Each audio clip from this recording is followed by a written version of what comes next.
This is K1DBC. All stations please stand by. The Denver Radio Club Learning Net starts in 5 minutes. W0TX repeater.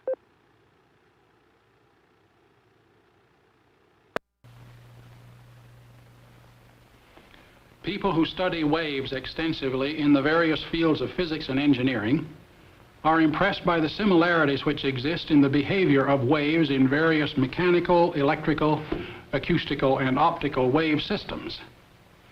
These similarities are due, of course, to the basic fact that waves of all kinds behave fundamentally alike. These two rib-like structures are mechanical wave demonstration machines. With them, I can show you many of the various wave properties which you may have studied experimentally or theoretically, perhaps without ever having actually seen what the waves themselves are doing. The waves which travel on this machine are really waves of twist or torsion, which propagate along this central wire. Attached to the central wire are these cross arms, which translate the torsional motion of the central wire to the up and down transverse motion of the ends of the cross arms, which you see. The entire structure is supported in a set of bearings which permit the central wire to twist freely. This second wave machine is built similarly to the first. It has cross arms which are considerably shorter than those on the first machine, and as a consequence, the speed of a wave along the second machine is about 3 times faster than the speed of a wave along this machine. You'll see later on why I have these two machines. First, I want to show you the two different ways in which waves may be totally reflected. Observe that right now this machine has a free end. That is, this last cross arm is perfectly free to move without restraint. If I start a wave at this end of the machine, that wave travels down to the far end, is reflected there, and returns as a reflected replica of its original self. But now let me terminate this machine in a different way. I'll clamp this last cross arm to a heavy stand so that a wave arriving here can't produce any displacement of the cross arm. This time you see the wave is reflected upside down. The reflection is still total as it was before, but the wave is inverted upon reflection. In a mechanical wave system, then, there are two ways in which the total reflection of waves may take place.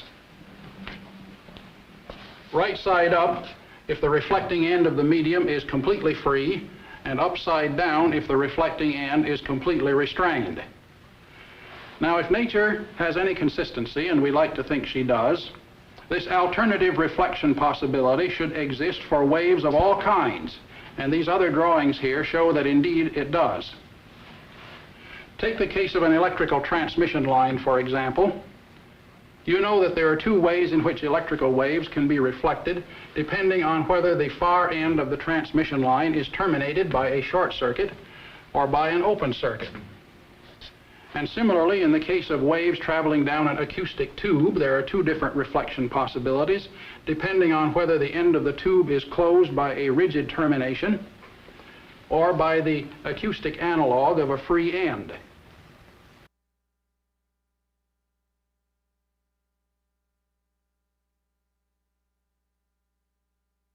All right, this is Drone K1BSBC. Thanks for watching here. Yeah, we were just watching an archive, AT&T archive, simulators of wave behavior. I put the link in the chat there, but yeah, it's a 30-minute talk archive from AT&T. Pretty still relevant though. We'll get the net started here though.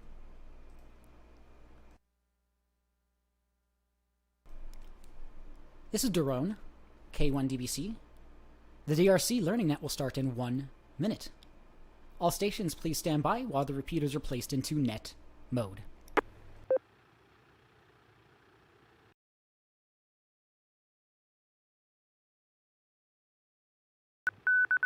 PL off.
Hello, everyone, and welcome back to the Denver Radio Club Learning Net. This is Kilo 1 Delta Bravo Charlie K1 DBC, and I am Net Control. This is a casual conversation where we can discuss ham, radio, and STEM topics in general. Thankfully, we have plenty of combined expertise and experience. We meet every Wednesday except the third Wednesday of the month at 7:30 p.m. Mountain Time on 145.490 and 448.625. Both have a negative offset. 2 meter uses a 600 kilohertz negative offset, and 70 centimeter uses 5 megahertz, meaning you transmit on 144.890 or 448.6025, respectively. This net can be broken at any time for emergency or priority traffic by using the word break. Is there any emergency or priority traffic at this time?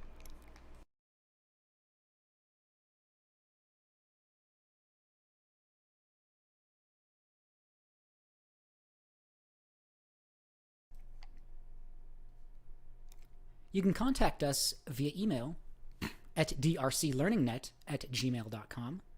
We also post info at groups.io/g/ham learningnet, as well as stream and archive our nets on youtube.com/WEREGR8. If you also do a search on YouTube for our club's call sign W0TX or my call sign K1DBC, you should be able to find it there as well.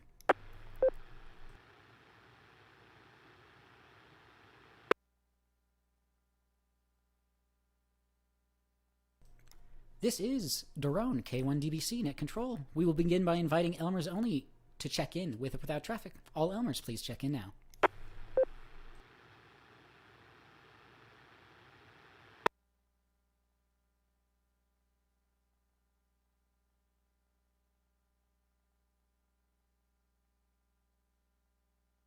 All right, once more, this is Daron, K1DBC Net Control. W0GQ, Alpha Echo Zero Golf Quebec, Tom. And where's Fred, I wonder? Yeah, I don't know. I'm hoping he's okay. Yeah.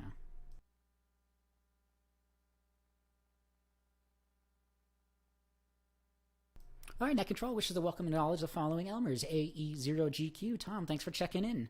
Yeah, and hopefully Fred, AA0JK, is doing well. We haven't heard him here in a couple of weeks, but hopefully he's just on vacation. But yeah, hopefully he's doing all right. So once more, you don't have to if you don't want to, but if you want to check in as a subject matter expert, also known as an Elmer, you're more than welcome to.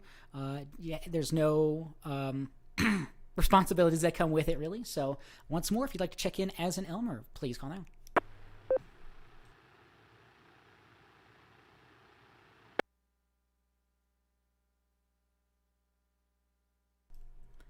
All right, no problem.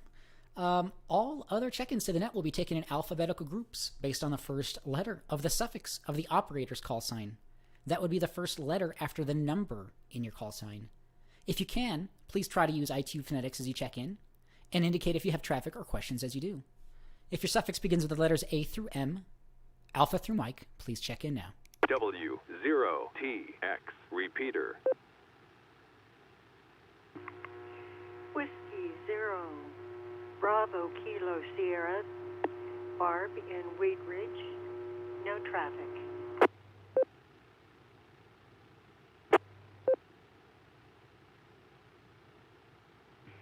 Kilo Foxtrot 0 Delta Lima Whiskey in Aurora, Colorado. Daniel with no traffic.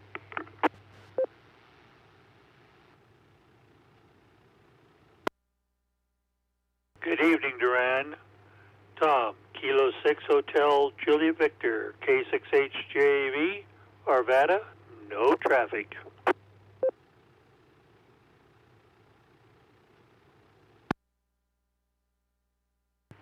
November 1, Golf Uniform Mike, Peter in Littleton.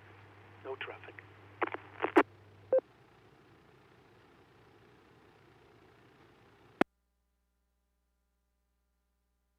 Alpha Fox 0 Echo, Alex Bromfield, no traffic.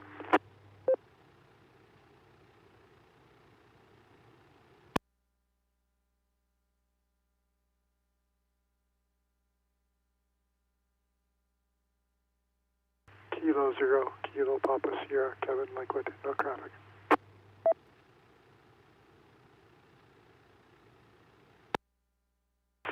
Kilo Delta 0, Golf Bravo X-ray, Brad in Lakewood, no traffic.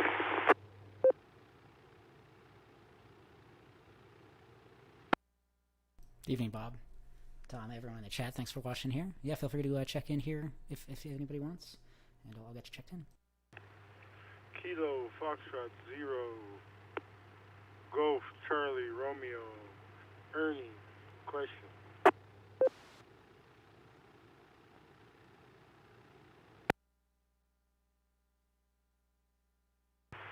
WD0 CIV, WD0 CIV, Charles and Denver, no traffic.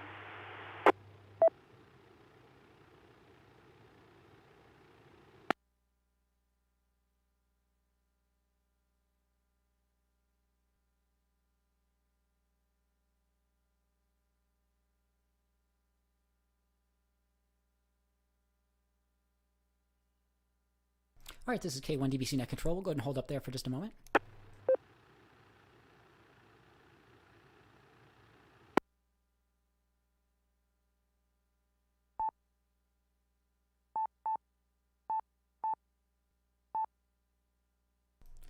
Net Control acknowledges and welcomes the following check-ins: W0BKS Barb, KF0DLW Daniel, K6HJV Tom, N1GUM Peter, AF0E Alex, WA4MBG Bob, K0KPS Kevin, KD0GPX Brad, KF0GCR Ernie with a question, and WD0CIV Charles.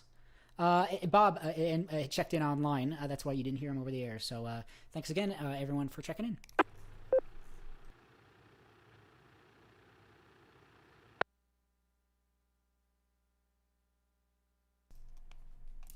All right, once more, if your suffix begins with the letters A through M, Alpha through Mike, and you'd like to check into the Denver Radio Club Ham Learning Net just for the count, or if you have any traffic or questions, please try to use I2 Phonetics as you check in and indicate if you have any traffic or questions as you do. Please call now.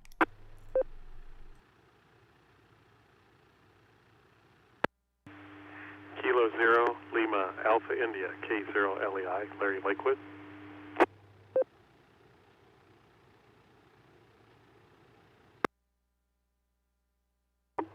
Kilo Foxtrot 0, Foxtrot Papa India, Evans in Lakewood, listening.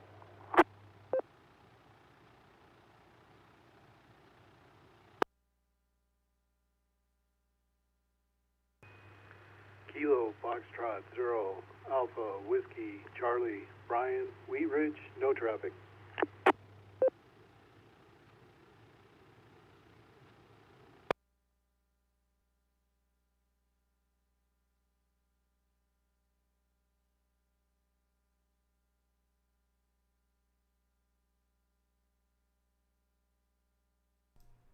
All right, that time we had K0 LAI Larry, KF0 FPI Evans, and KF0 AWC Brian. Thank you all for checking in.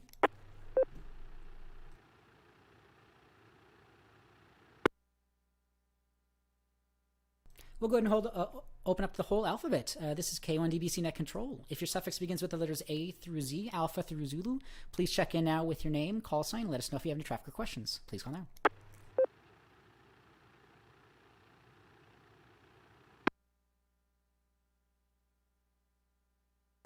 Alpha Charlie 0, Uniform Alpha, AC0 UA, no traffic. Jason. November 0, Tango Romeo Papa, Jim in Lakewood. Good evening.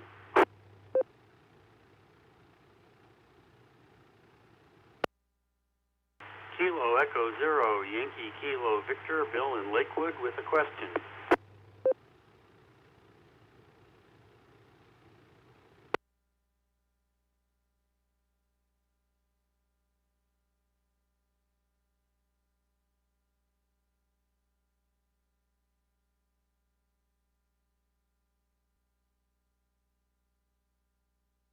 All right, this is K1 DBC Net Control.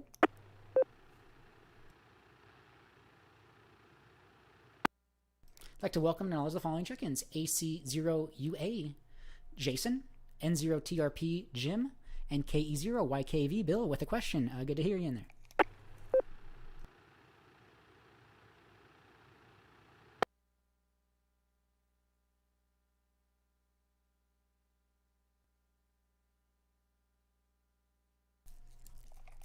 All right, once more, this is K1DBC Net Control. We're taking all call signs, all call suffixes for the Denver Radio Club Ham Learning Net. Just a general Q&A about electronics, s.t.e.m, s.t.e.m. If you'd like to check in, we're taking all calls. Please call now with your call sign name and let us know if you have any traffic or questions.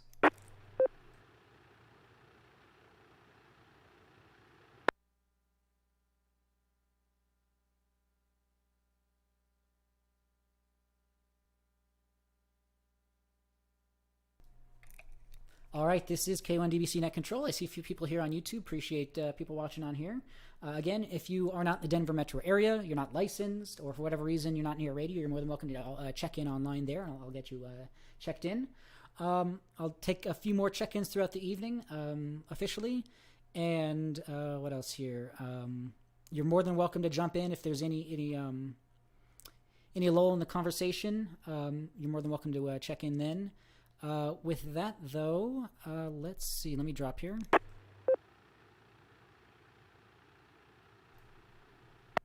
I guess I'll take another round of check-ins. If you'd like to check into the Denver Radio Club Ham Learning Net at the moment, please call now.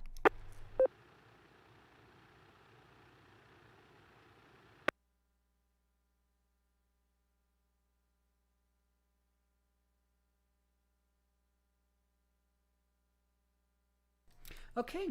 With that, then, we will throw it over to Ernie, KF0GCR, with a question. The net is yours. Go ahead.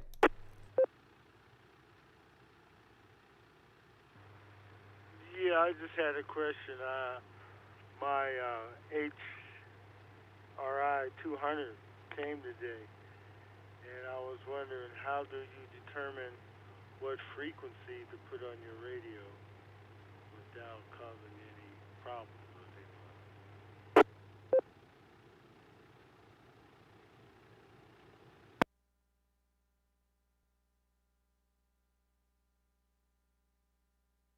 Good question there. Looking at this, the HRI is the Wires X interface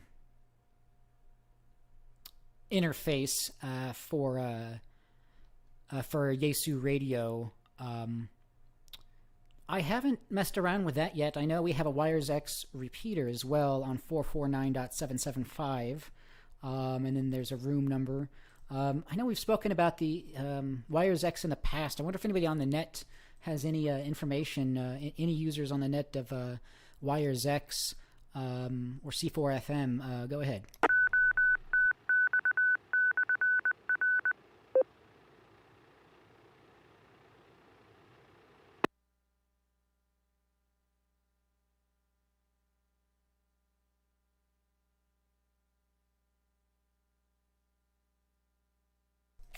All right.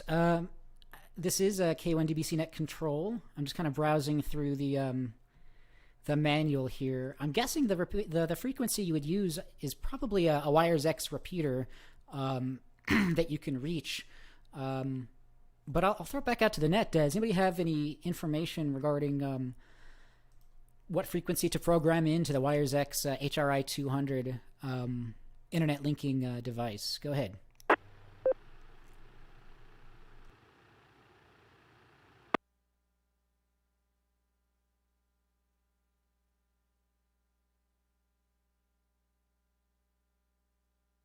All right. Sorry about that, KF0GCR Ernie. Yeah, I don't have too much more information on there. I know if you look on a website like repeaterbook.com, you can look up what Wires X repeaters are here in Colorado, and you can try those, I believe. That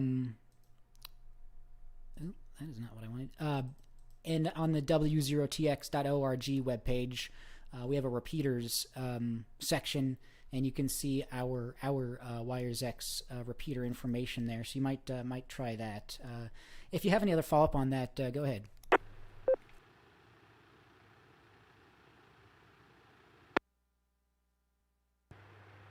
No, I'll just keep searching. I believe I read somewhere if I connect to a repeater, I'll have to register the frequency. But if I do it for like around the apartment building, I didn't want to get a frequency. Should I just sit on the frequency and see if anyone's using it?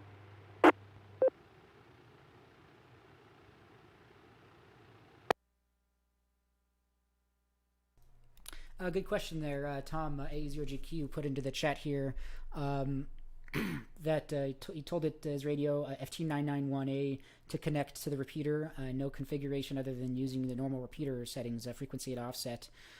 So hopefully it should just be just the normal repeaters, yeah, frequency and offset that you should need to program in.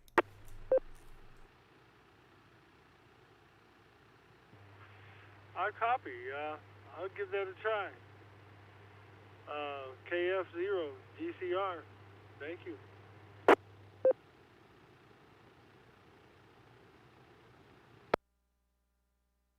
All right, sounds good. Yeah, I wish we could have been a little bit more help there. But yeah, I know some people on here before have spoken about wires X in the past. But yeah, I don't know specifically. But yeah, usually any frequencies should hopefully just be any simplex or repeater frequencies that you're putting in. Yeah, I'm not sure about registering or whatnot. Hopefully you should just be able to connect. I know you might have to have like an actual wires X credential, like username and password maybe, or something like that, an account through wires X, but I don't know specifically. So good question there though.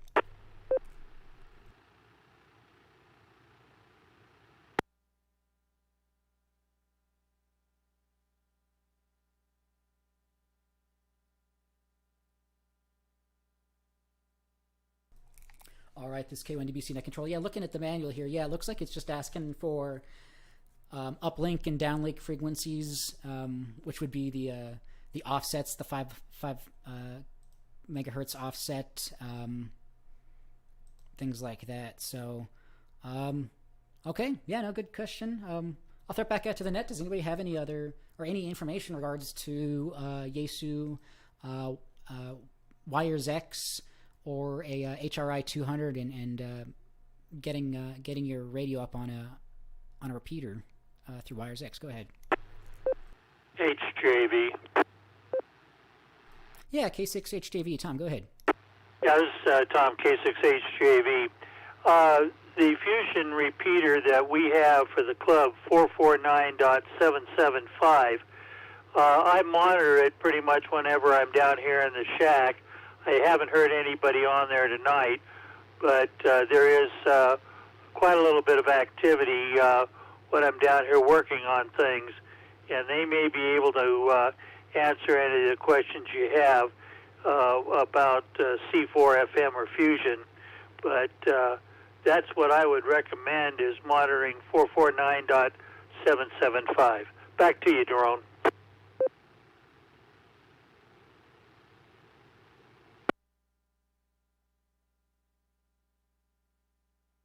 All right, Tom, K6HGV, thanks for the follow-up there. Yeah, hopefully if you can get in connected a little bit and get your voice out there. So it shows here, and I don't know, but it shows here as C4 FM digital only and data wires X. So hopefully you should be able to get in there with voice wires X, or with this device you should be able to get in there regardless. So yeah, let us know how that turns out.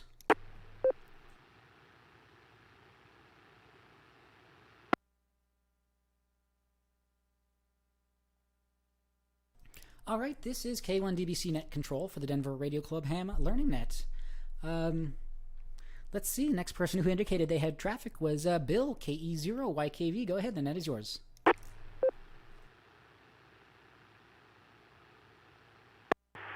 this is Bill, KE0YKV. Same question that you and I discussed on Saturday. Briefly, the problem I have is I've got a 20-meter antenna in my backyard, oriented north-south, approximately, and I have better luck hearing people from Europe and contacting them than I do from people in the United States who I can hear clear as a bell. And it's like, what's up?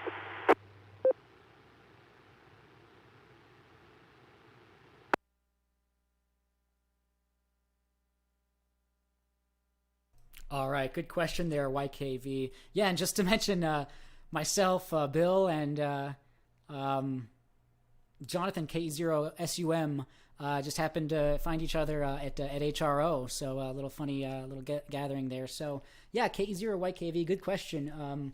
North-south, 20-meter oriented, 3-elemented dipole, can reach European stations, but not so much continental United States.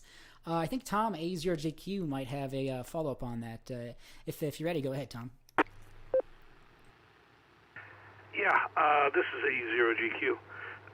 Okay, the reason, and by the way, it's the same reason that I don't care, I cannot get New Mexico come hell or high water, I promise. I would love to get a New Mexico station. Anyhow, it has to do with the way your signal is bounced around the ionosphere, both the frequency and the condition of the ionosphere. And it just so happens that in trying to get Kentucky, which would be a wonderful state to get, you just happen to have the wrong set of conditions, meaning the angle that your signal is going up and hitting the ionosphere and refracting, it does not reflect, it refracts back down on the current frequencies, is going to skip Kentucky. Now, it may be skipping on the second hop, too, by the way, depending upon frequency and so on. Others, you can go up and down again. But it just happens to get in exactly the wrong spot. So you have a dead spot sitting right there.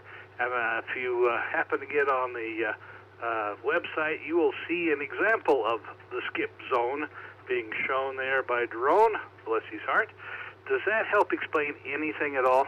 A0GQ. KE0YKV, that explains a lot, and I should have thought about that. Funny you mentioned Kentucky. That was a station I could hear clear as a bell, but they couldn't hear me. W0TX repeater. Let me add one more little bit of fun for you here. What most people don't realize is when your wave goes to the ionosphere and is refracted, it actually splits into two. One is called the ordinary and the other is called the extraordinary wave.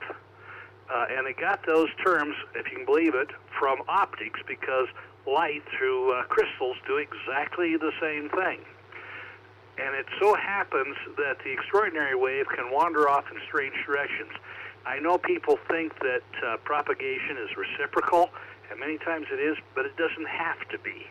So you can be in a situation where one of your signals manages to get twisted around, perhaps extraordinary wave. To Kentucky, they can hear you, but you couldn't hear them, or vice versa. So it's the ionosphere is not a mirror. Sporadic E is sort of, particularly meteor, but the regular ionosphere is not.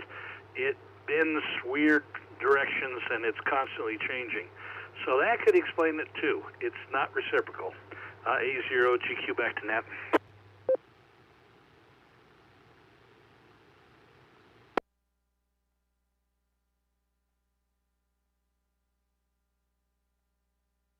A0GQ, Tom, this is K1DBC Net Control. Great explanation there. Yeah, that makes total sense in regards to ionospheric refractions. Yeah, just because you can get out halfway around the world doesn't mean that the signal is able to get to that halfway point as well. It has to refract somewhere, and it's not going to dip right back down to the Earth. So yeah, that makes a lot of sense. Why you'd be able to reach some far sites and not some closer sites. Great explanation there. YKV Bill, if you have any other comments or questions on that, go ahead. One final question I have is that would the height of the antenna above the ground make any difference? I can address that drone, A0GQ. Yeah, go ahead, Tom. Oh, yeah, all over the place. The takeoff angle of your antenna is very much dependent upon the height above ground, where the ideal height is half a wavelength above ground. But when you're talking about, an 80-meter antenna, that means you're 130 feet above ground, and not very many people have towers that high. The closer you bring it down, it starts shooting off its signal more vertically, more towards the vertical. And if it's going up at a different angle, obviously it's going to refract down to a different angle.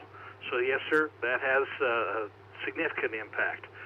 Along with, among other things, what's under your ground, what's your ground like. That's why you'll have two hams with the same exact antenna, and for one it's the greatest thing since sliced bread, and the other one thinks it's terrible. What it boils down to very often is what's the height above ground and what's the ground look like underneath it. AE0GQ. Well, this is KE0YKV, and thank you for your answer. That helps a lot.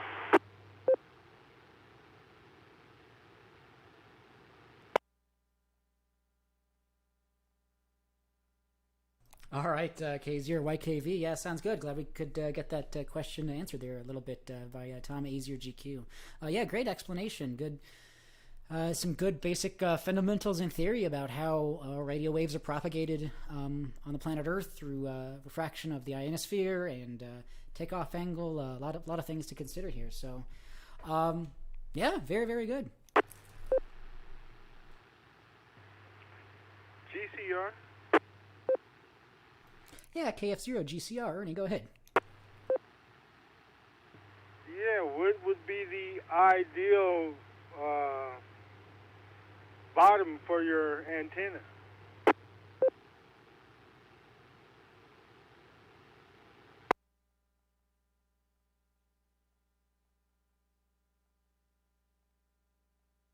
This is K1DBC Net Control.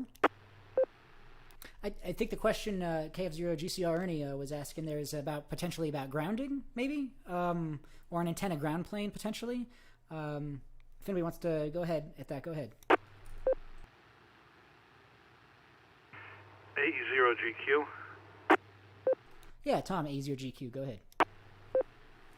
A salt marsh on the shore of the Atlantic is an absolutely wonderful ground plane. And probably the worst one is nice dry desert soil in Arizona.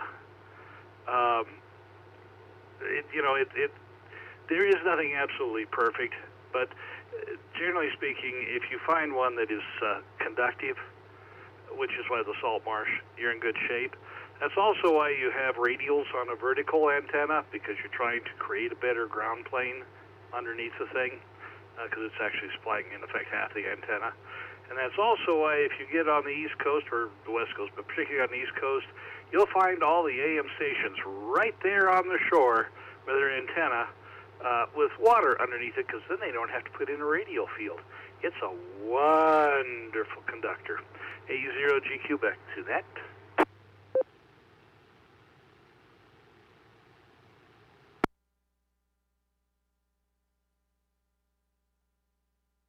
All right, thanks there, AZHQ.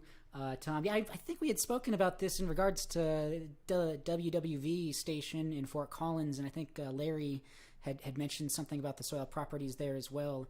But good, thanks for the follow-up. Yeah, if you have any other questions on that, Ernie KF0GCR, go ahead. No, I was just curious. Like I say, I'm new to this, and I'll be on here kind of regular, so you will have a lot of questions if I think of some. KF0GCR. Clear.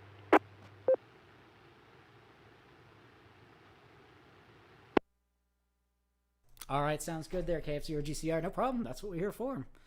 Let me drop here for a moment.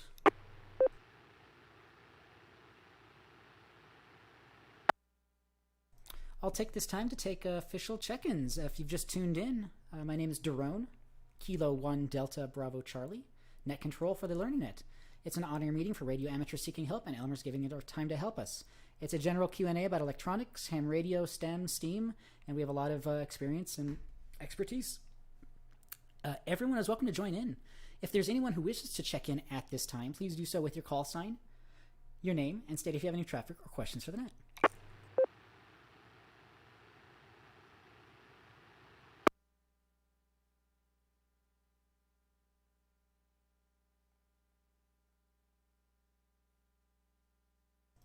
All right, once more, this is Daron, K1DBC Net Control. If you'd like to check in at this time over the air, please do so with your call sign name and let us know if you have any traffic questions. Please call now. Okay, cool, Tom. Yeah.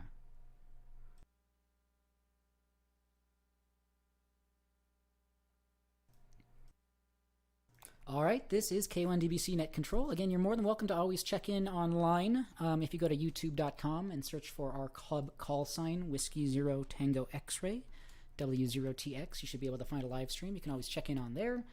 You can always find archives of videos on there. So with that, though, I'll throw it back out to the net. I see Tom A0GQ has something here, but I'll throw it back out. Does anybody have any comments, questions, check-ins, anything else you'd like to bring up for the net? Please call now.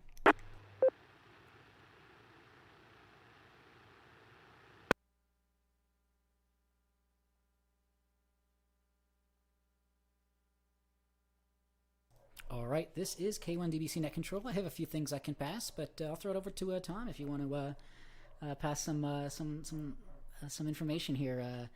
Go ahead, A0GQ. This is K1DBC. W0TX repeater. Thank you, Daron. K1DBC. This is A0GQ. I just have a little bit of fluff that I thought someone might appreciate. I was in an antique store and I picked up a book that was published in 1922, and it's from the same publishers, Grosset and Dunlap, that did the original Tom Swift, or the Hardy Boys, which some of us probably remember, Nancy Drew, and a whole bunch of other series. But this book series was called The Radio Boys. Going to let drop.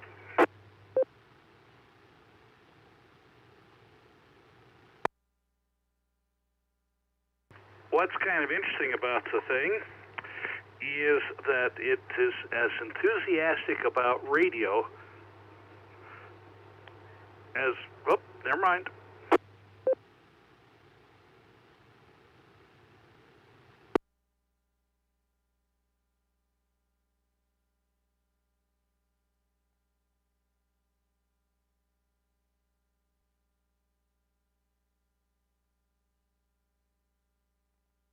Okay, I got trapped by Daron's stream.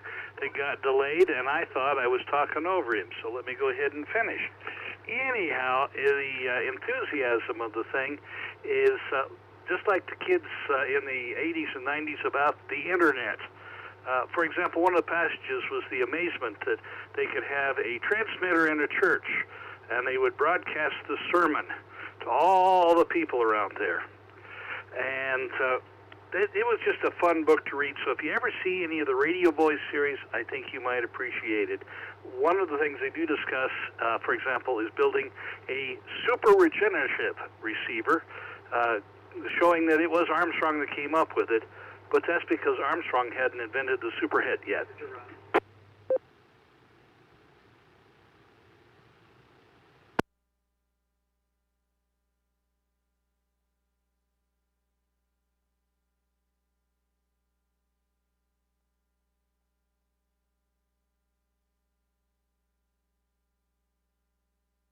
And A0GQ back to net.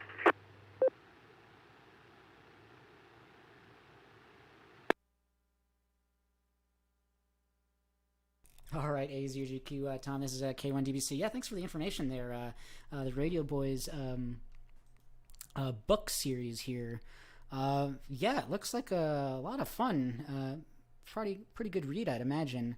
Yeah, really nostalgic, and I'm sure what they speak about is definitely still relevant nowadays. So, yeah, really cool series to bring up. Yeah.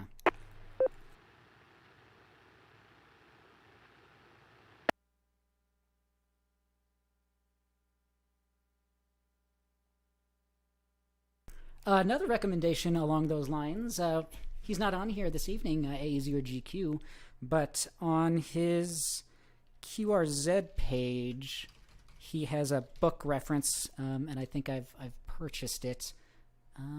Maybe not. I forgot where I saw it, but he had thought it was on here anyway. Isle Royale Calling is another book related to kind of radio and yeah, let me drop here for a moment.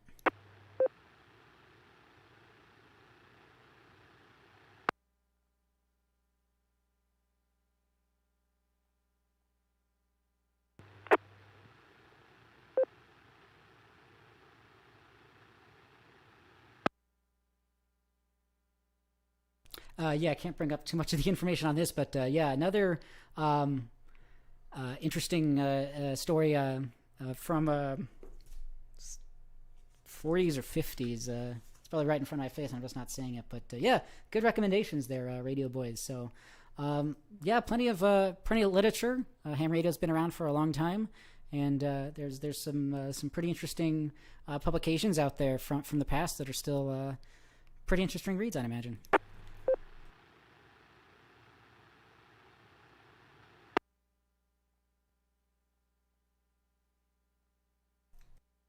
No problem there. All right, this is K1DBC Net Control. We have about 20 minutes or so left. There's no hard stop, but if anybody has any other comments, questions, check-ins, anything else you'd like to bring up for the net, please call now.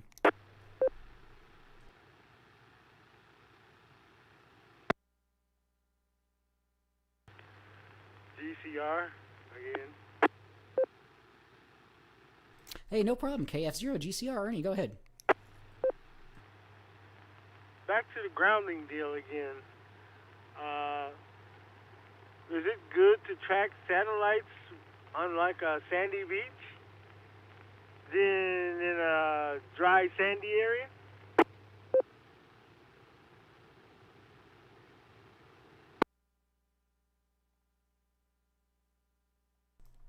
Good question there. I know some of the satellites are 2 meters, 70 centimeter, and are done with like Cantel or Yagi antennas. Trying to bring up here.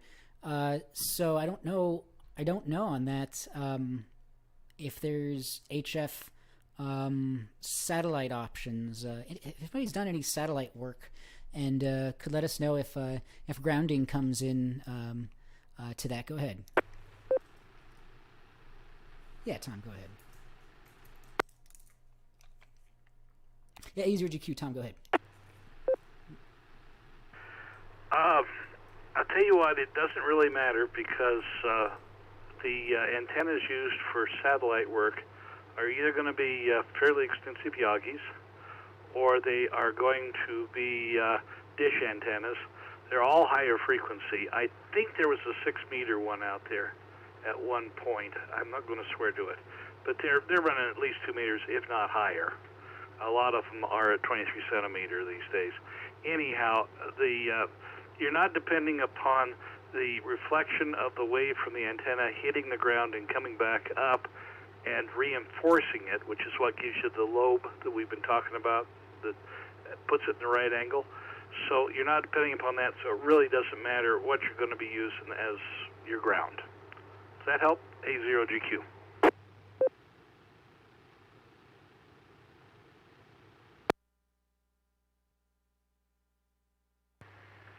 GCR, yeah, thanks.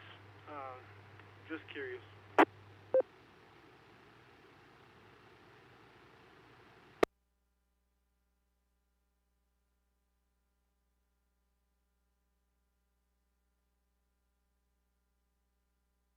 All right, sounds good there, A0GQ. Yeah, good follow-up on that. Yeah, I haven't. We've talked about satellite work, and I still need to get into that aspect of the hobby because it seems like a lot of fun. Yeah, but yeah, as you mentioned, there's some gigahertz bands, C bands, L bands, things like that, and those require something like a satellite dish that you would see for consumer use. And then yeah, there's also expensive or just Yagi antennas that are also an option for that. So yeah, good question there, Ernie. KF0 GCR. This is K1DBC.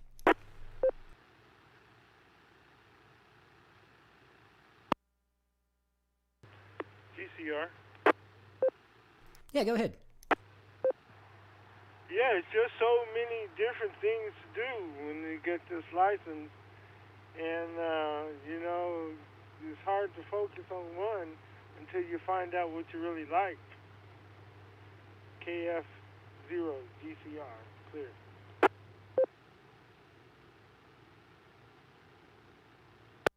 T0GQ.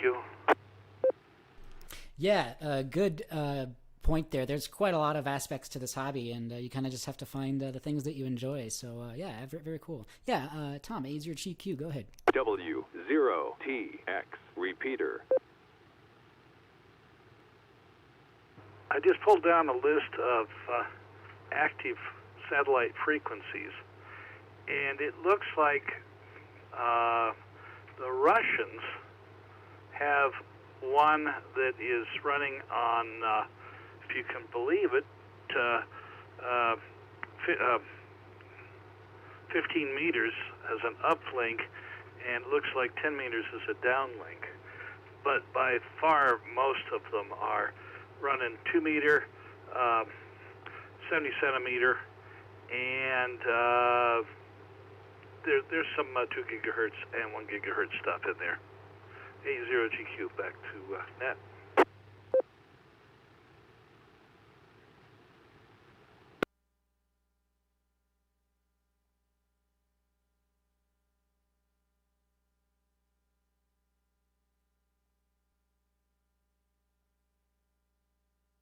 All right, thanks there, Tom, A0GQ. Yeah, plenty of information online. If you have any interest in satellite working, AMSAT is one of them. The amateur radio satellite, amsat.org for more info on there. Amateur radio and the space station. I know there's also Fox series of satellites, constellation of satellites, pretty popular. CubeSats.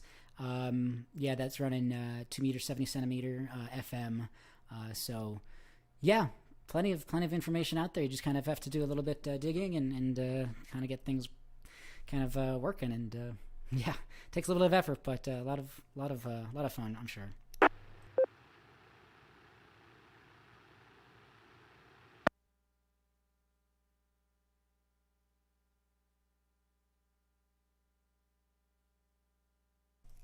All right, yeah, and with the advent of CubeSats and smaller satellites, you know, within the last 5 years, we've seen a lot of FM repeaters active for amateur radio in satellite form. So, yeah, definitely take advantage because there's a lot out there for sure.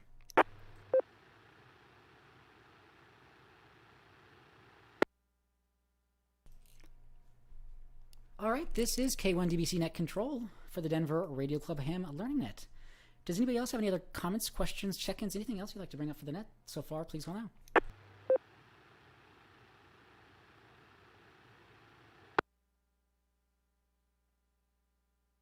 W0 Foxtrot Charlie, Jerry, just checking in and listening and enjoying. Thank you.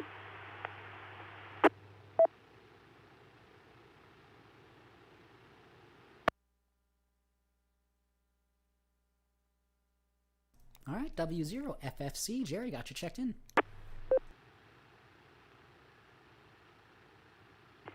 Kilo Echo Zero, Sierra Uniform Mike, Jonathan, Lakewood, just late check-in, been listening and enjoying.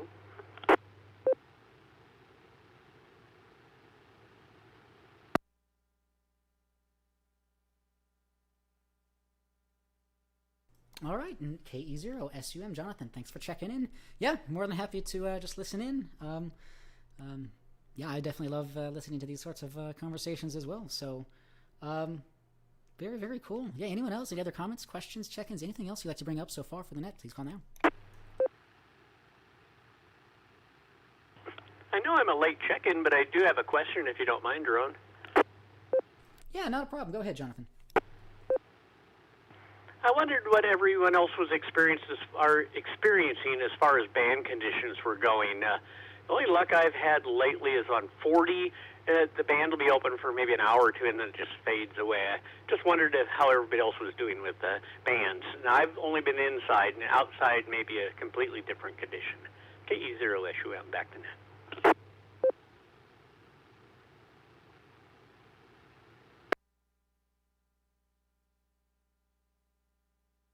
Good question there, Jonathan, KE0SUM. Yeah, anybody have any reports for different band conditions, HF, VHF, UHF, that you want to report? Any work that you've been doing, and Yeah, anybody on that? Go ahead.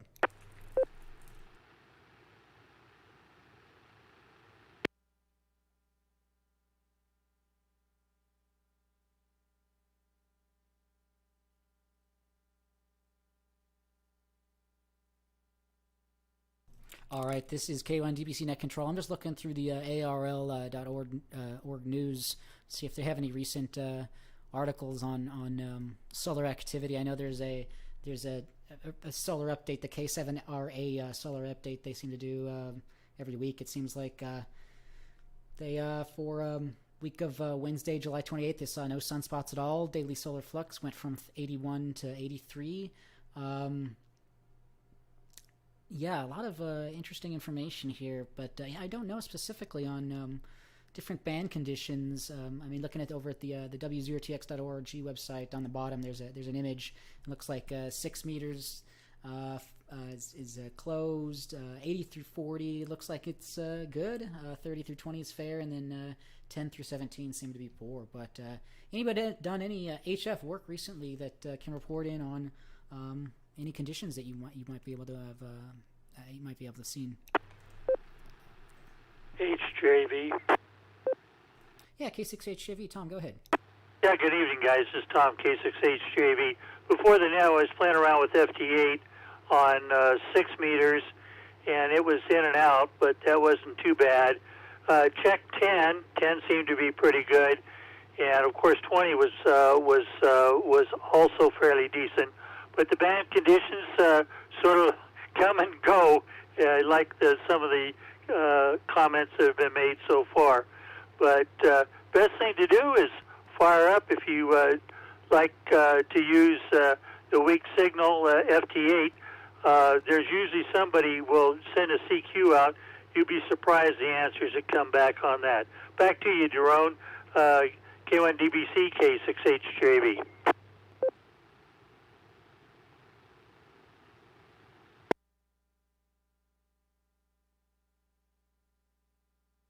A0GQ.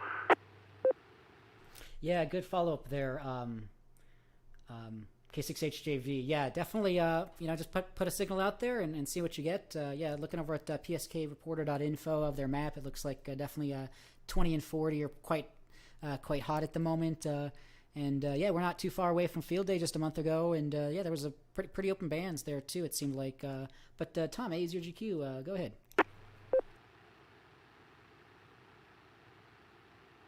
I was going to suggest that Jonathan take a look at PSK Reporting, because you can select the bands that you're looking for, and that'll give you a pretty good idea of where everything's coming from and going to, even if you aren't transmitting on FT8.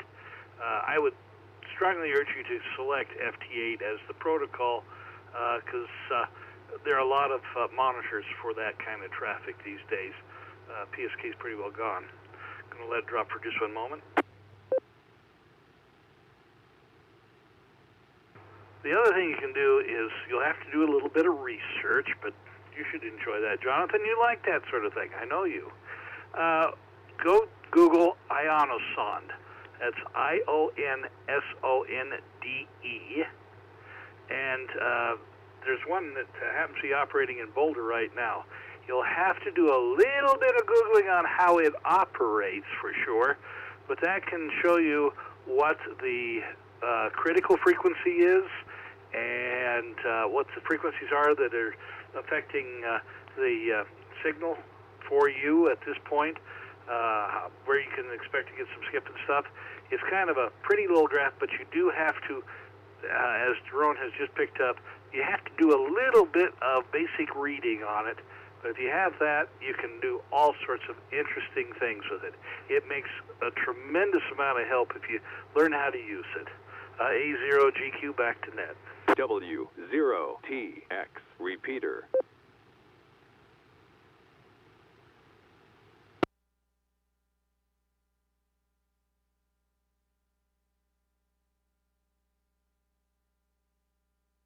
SUM comment.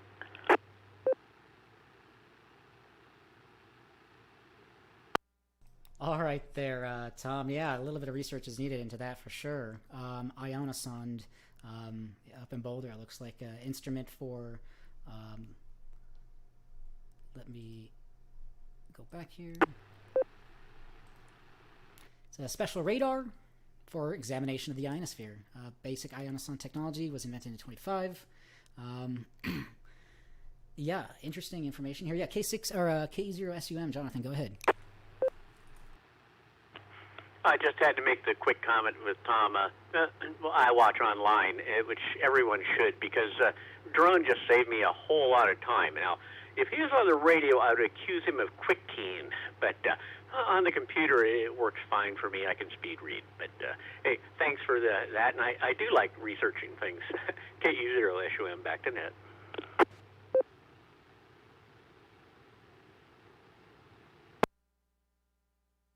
All right, K0SUM, this is K1DBC. Yeah, sorry, jumping back and forth here a little bit. I was just trying to find some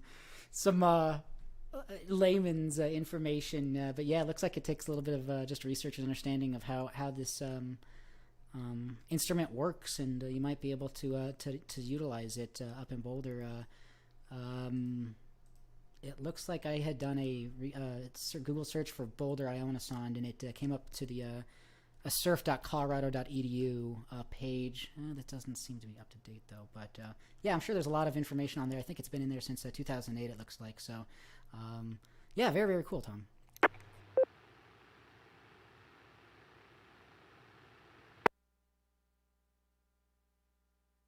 One last comment, if I may, Jerome, A0GQ. Yeah, AE0GQ. Tom, go ahead. If you look at your waterfall, about every 15 minutes you'll see this weird little signal that goes by.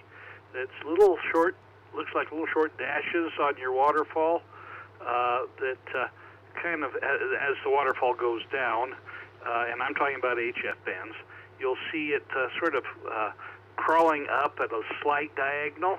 It's pretty quick when it goes by. What you're seeing is the ionoson. You're seeing it transmit, and you're seeing it come back.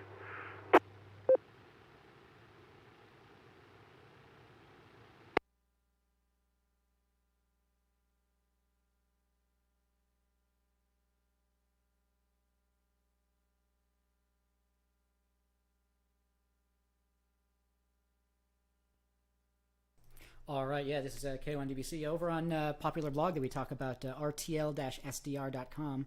Looks like they have a few articles in regards to chasing ionosons and or monitoring them with software-defined radios, and you can see the waterfall results and get a bit of information there. So that might be a nice, a cool website to check out as well. They might have some very specific information on rtl-sdr.com.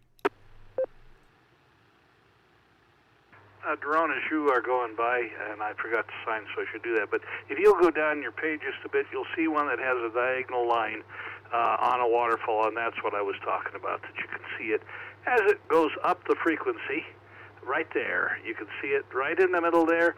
That is an ionoson. You'll see it on, like a 7300 or an FT101, DX101D. You'll see it. It has a little less sharpness to it, if you will. It's a little flatter. But you can see it transmitting. And it will really confuse people because you wonder, what the heck is this signal that you're seeing, this little dash signal that you're seeing? Well, that's what you're seeing, and it's kind of fun. You can chase it all the way up to, depends upon what the ionosphere is doing, but you can chase it up to very often 15 to 20 megahertz without any trouble. And this time I'll remember to sign A0GQ.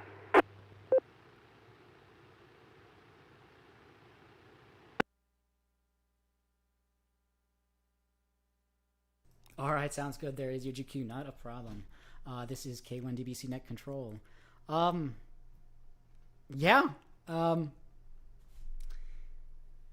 this is K1DBC Net Control. So for anyone else on the current topic, what we're speaking about, anything else, any other check-ins, comments, anything else, Jonathan, SUM, or anyone else, go ahead.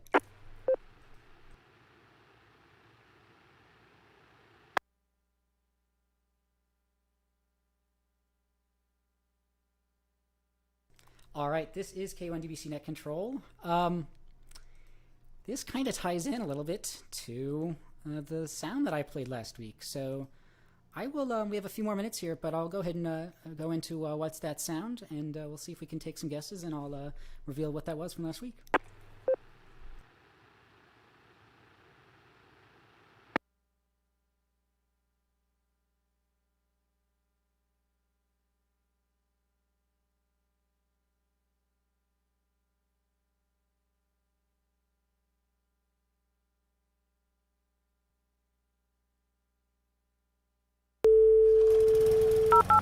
This is a journey into sound. What's that sound? What's that sound?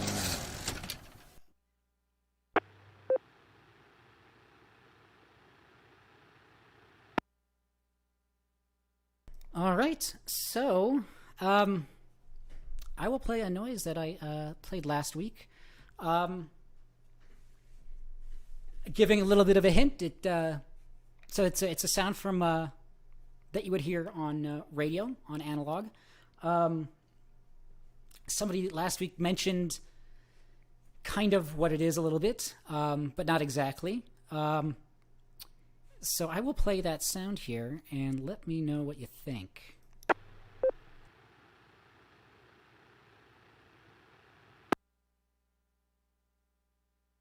I may not have been broadcasting on the air, but I'll play that here. Sorry about that.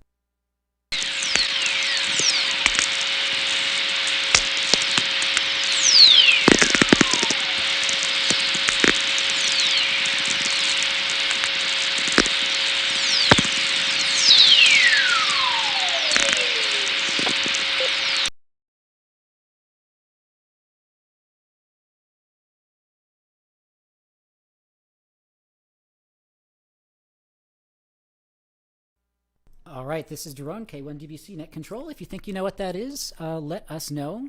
No prize or anything, but just glory. But with that, yeah, anybody have any information on what that may have been? You can put it here on the chat. Got an aurora sound. It is not aurora, but it is an atmospheric sound. That is a clue I will give. It is an atmospheric sound that you would hear if you're monitoring something very specific. So I'll play it once more. If you think you know what it is, let us know over the air or online.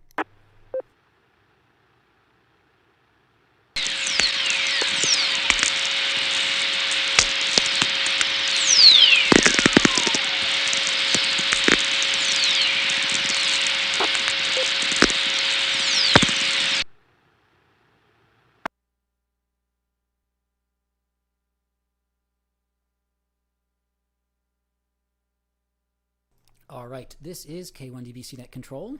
Yeah, we had some good guesses last week, a meteor guess as well. So what it is, and Tom on the last week's net, he mentioned the word whistle is kind of a sound that it is, and what this is a whistler. So let me bring up the information about that.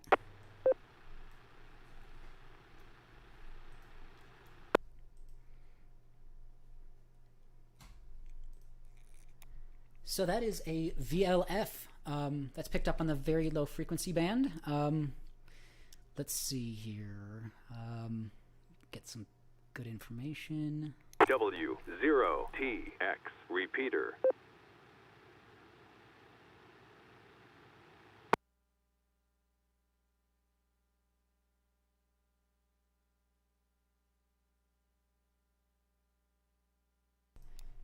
Whistler is a VLF wave generated by lightning.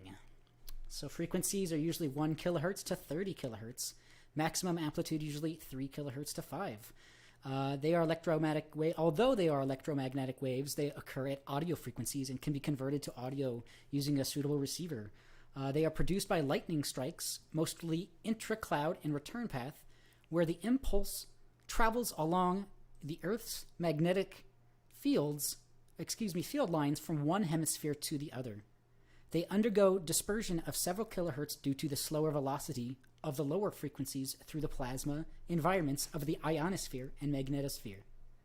Thus, they are perceived as a descending tone, which can last for a few seconds. Yeah, so that is what that was. That was a whistler. I'll play it once more here.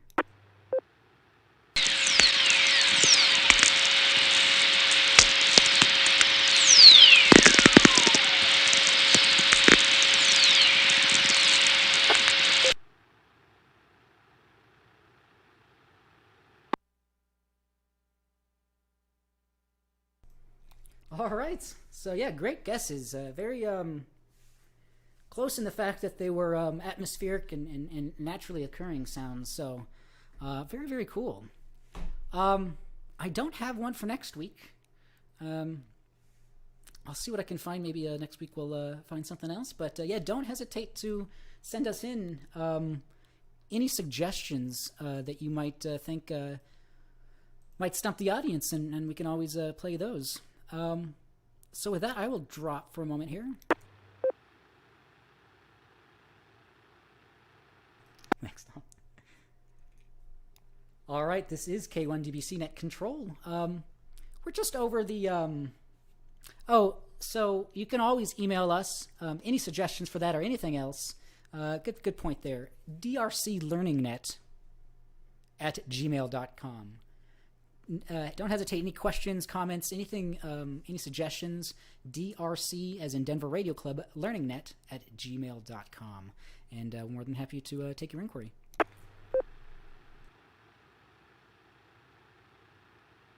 Good point there. I forgot about that. All right, this is K1DBC Net Control. Anybody else have any other comments, questions, check-ins, anything else you'd like to bring up for the net? Please call now.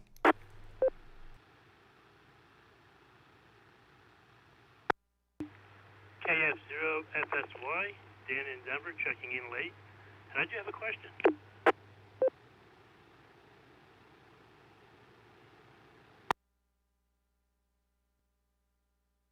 Yeah, KF0FSY, got you checked in. Yeah, go ahead with the question.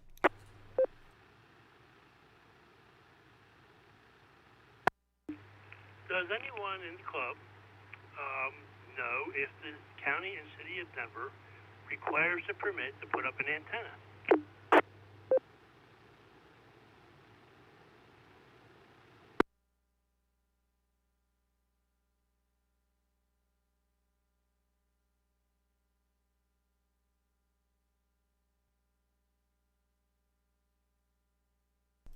Good question there. I don't know if it was this county we were speaking about. I think in the past we've brought up something similar. I'm not sure. I'm trying to look up now on the Denver Gov website. But does anybody know in the city, county, and Denver, do they require a permit to put up an antenna? I'm guessing maybe over a certain height, something like that potentially. But anybody else on that? Go ahead.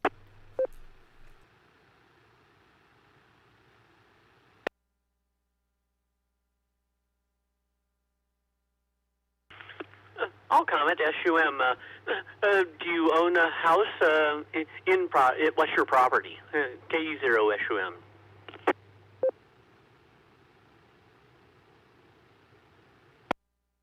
I'm in a little community called Montbello, which is a part of the city of Denver.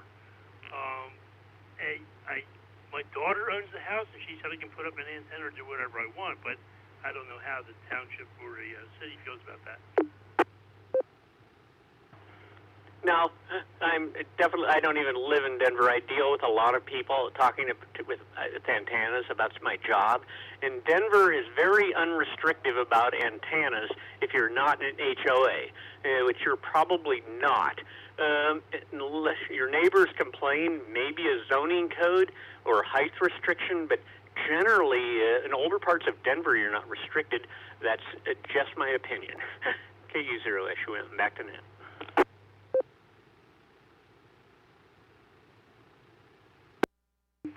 Thank you for that. I believe that is true. There are 4, maybe 5 hams around me. I haven't met any of them yet, but I see that they have some towers with HF antennas, and there's a couple Yagis and one, I believe it is just a 2-meter vertical.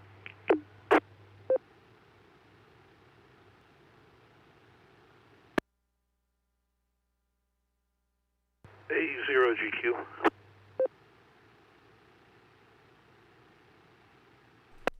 All right, sounds good there, K0SEM for the follow-up. Yeah, we're not lawyers, but yeah,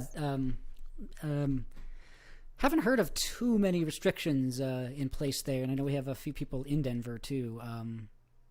But yeah, A0GQ, Tom, go ahead, yeah.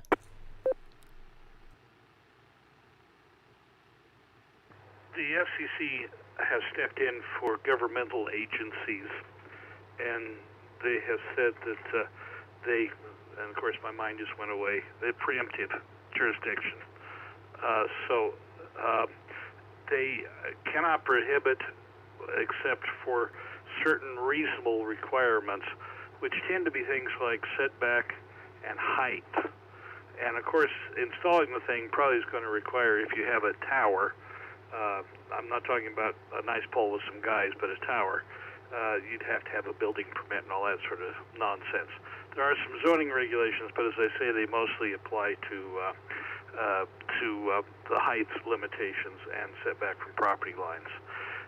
The one that kills you is the homeowners associations that have the covenants, the CCRs, and those the FCC so far has refused to step in and say anything, except for receive antennas for like the dish, the satellite receivers, and if you need an antenna to get the TV. And basically they've told homeowners associations they can't stop those. They can't be unreasonable in their requirements on those. So I think the only thing you really have to worry about is if you got a homeowners association, will get you. 80GQ back to net.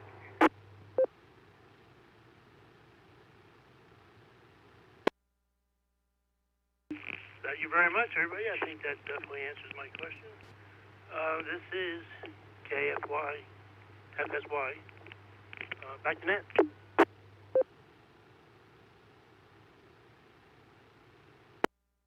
All right, sounds good there, KF0FSY Dan. And A0GQ for the follow-up there. Yeah, a lot of good information there. Yeah, and if you have like a 30-foot mast and some guy wire, that's probably going to be fine. But any sort of tower structure, things like that, yeah, might some height limitations and or some zoning requirements, restrictions, things like that. So, very good.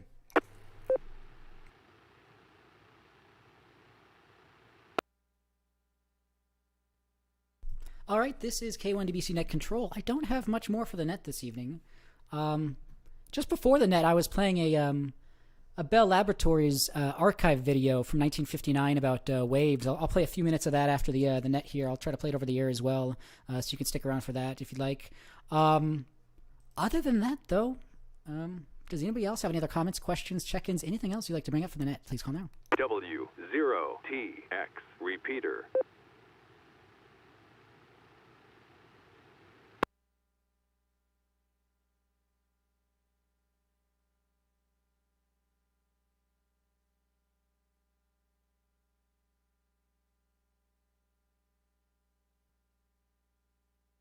All right, once more, this is K1DBC Net Control. Any other comments, questions, check-ins, anything else you'd like to bring up for the net? Please call now.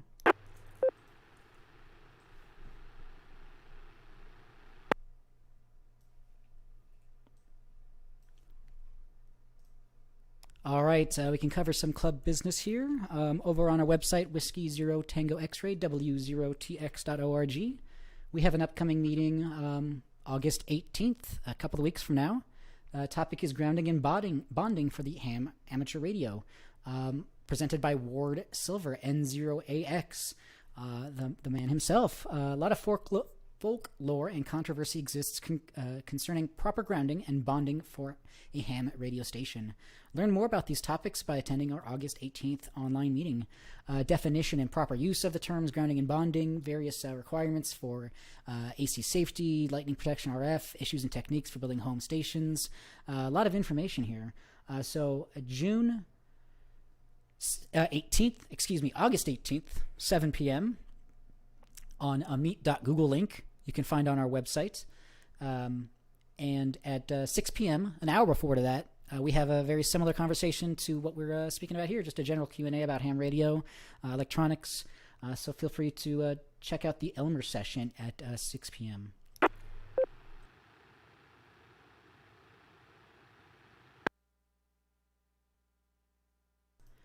All right. I will throw it out. One last call. Any final check-ins, comments, questions, anything else for the net, please call now.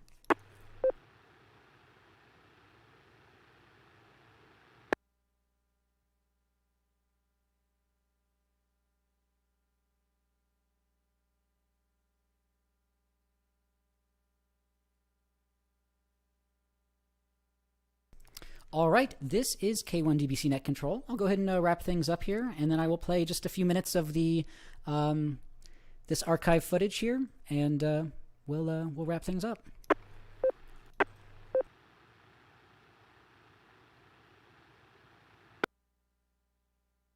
All right, this is K1DBC. If you wish to contact us, the Learning Net, or anybody else with the club, or the Learning Net, with topic suggestions or to set a date to act as net control operator or guest Elmer, you may do so via email at any time at drclearningnet@gmail.com. Don't forget to visit our groups.io page, /g/ham learningnet. And we also stream and archive on YouTube. You could search for our club call sign W0TX or my call sign K1DBC, and you should be able to find it.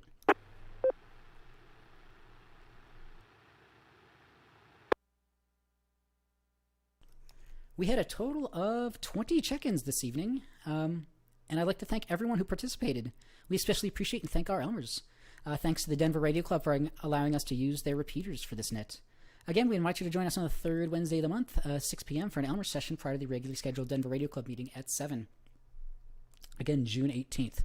Everyone is welcome to that.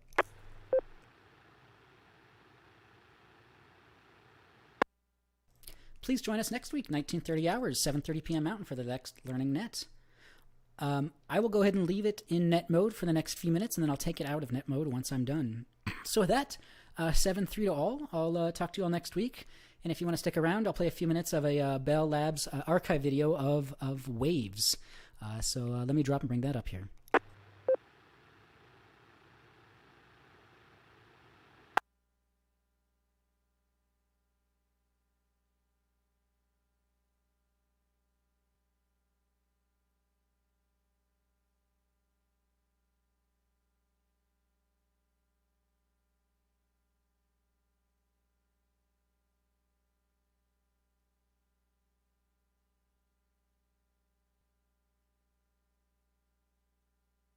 Physics.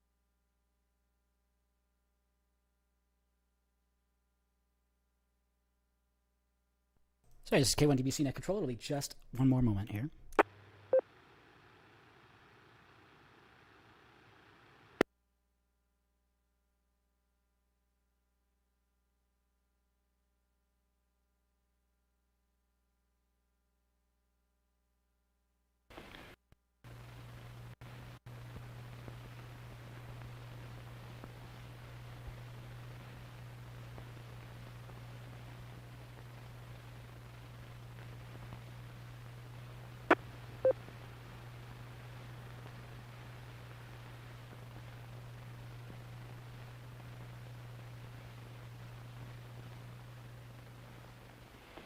People who study waves extensively in the various fields of physics and engineering are impressed by the similarities which exist in the behavior of waves in various mechanical, electrical, acoustical, and optical wave systems. These similarities are due, of course, to the basic fact that waves of all kinds behave fundamentally alike. These two rib-like structures are mechanical wave demonstration machines. With them, I can show you many of the various wave properties which you may have studied experimentally or theoretically, perhaps without ever having actually seen what the waves themselves are doing. The waves which travel on this machine are really waves of twist or torsion, which propagate along this central wire. Attached to the central wire are these cross arms, which translate the torsional motion of the central wire to the up and down transverse motion of the ends of the cross arms, which you see. The entire structure is supported in a set of bearings which permit the central wire to twist freely. This second wave machine is built similarly to the first. It has cross arms which are considerably shorter than those on the first machine, and as a consequence, the speed of a wave along the second machine is about 3 times faster than the speed of a wave along this machine. You'll see later on why I have these two machines. First, I want to show you the two different ways in which waves may be totally reflected. Observe that right now this machine has a free end. That is, this last cross arm is perfectly free to move without restraint. If I start a wave at this end of the machine that wave travels down to the far end, is reflected there, and returns as a reflected replica of its original self.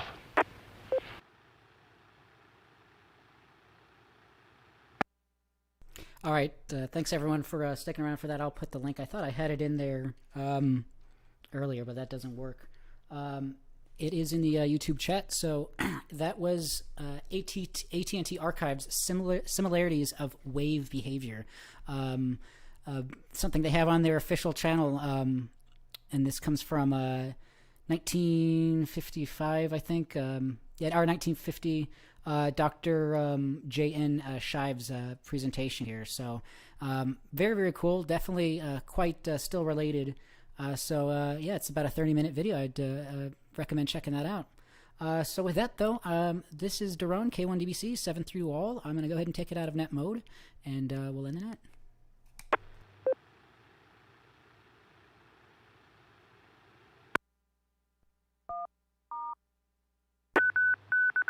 PL on.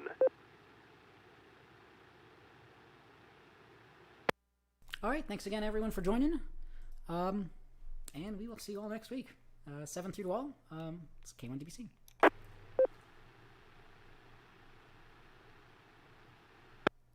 A good question here. Spatial relationship of the electrical and magnetic components of an electromagnetic wave in the far end field of that. Good question there, Tom. Very cool. So thanks, guys, for hanging out here.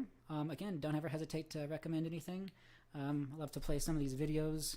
If you have any recommendations on that or anything else for the net, don't ever hesitate to let me know. So I will see you all next week. Again, we had a little mini meetup over the weekend at the Ham Radio Outlet. Don't hesitate to just hang out there, check things out, maybe do some window shopping. You might see somebody you know. So extra exam. Okay. W0TX Repeater. Way above my head. So all right. Well, everyone take care, and we'll see you all next week.